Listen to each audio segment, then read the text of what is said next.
কৃষি খাতকে আরও এগিয়ে নিতে শ্রেষ্ঠ কৃষক এবং কৃষিবিদদের জাতীয় পুরস্কার দেওয়ার উদ্যোগ নিচ্ছে সরকার। একই সঙ্গে কৃষি কর্মকর্তাদের নিজ জেলায় পদায়নের বিষয়েও কাজ করার আশ্বাস দিয়েছেন স্থানীয় সরকার মন্ত্রী মির্জা ফখরুল ইসলাম আলমগীর। আরও জানাচ্ছেন সুমাইয়া খান। বাংলাদেশ কৃষিবিদ ইনস্টিটিউশনের ২২তম প্রতিষ্ঠা বার্ষিকী উপলক্ষে আয়োজিত অনুষ্ঠানে যোগ দেন স্থানীয় সরকার, পল্লী উন্নয়ন ও সমবায় মন্ত্রী মির্জা ফখরুল ইসলাম আলমগীর। এ সময় তিনি বলেন, শ্রেষ্ঠ কৃষক ও কৃষিবিদদের রাষ্ট্রীয় স্বীকৃতির আওতায় আনছে সরকার। বিশ্বাস করি যে আমরা যদি একসাথে কাজ করি আমরা আরও সামনের দিকে যাব, আপনাদের সমস্যাগুলো সমাধান করা সহজ হবে।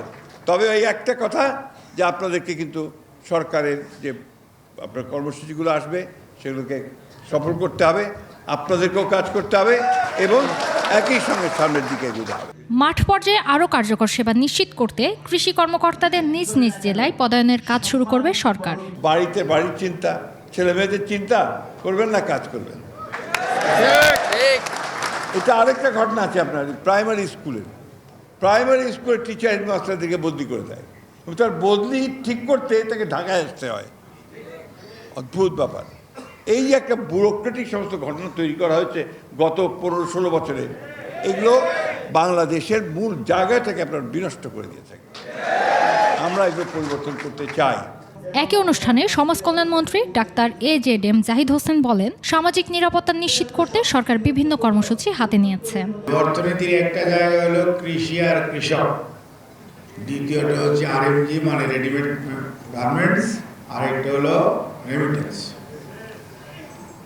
মেইন ফোকাস যেটা সেটা হচ্ছে কৃষি, আর কৃষি যদি ঠিক না হয় তাহলে না খেয়ে থাকতে হবে। জুলাই মাস থেকে 40,20,000 পরিবারের মাঝে ফ্যামিলি কার্ড বিতরণ শুরু হবে। পাশাপাশি কৃষকদের তালিকাভুক্ত করে ব্যাপক আকারে কৃষক কার্ড প্রদান করা হবে। কৃষক কার্ড সেটা আপনাদের নিজেদের কার্ড, আপনাদের মন্ত্রণালয় সেটি প্রণয়নে আপনারা সবচেয়ে বেশি উদ্যোগী এবং এটাও কিন্তু জুলাই থেকে আবার ব্যাপক আকারে শুরু হবে। সুমাইয়া খান, 21 টেলিভিশন, ঢাকা।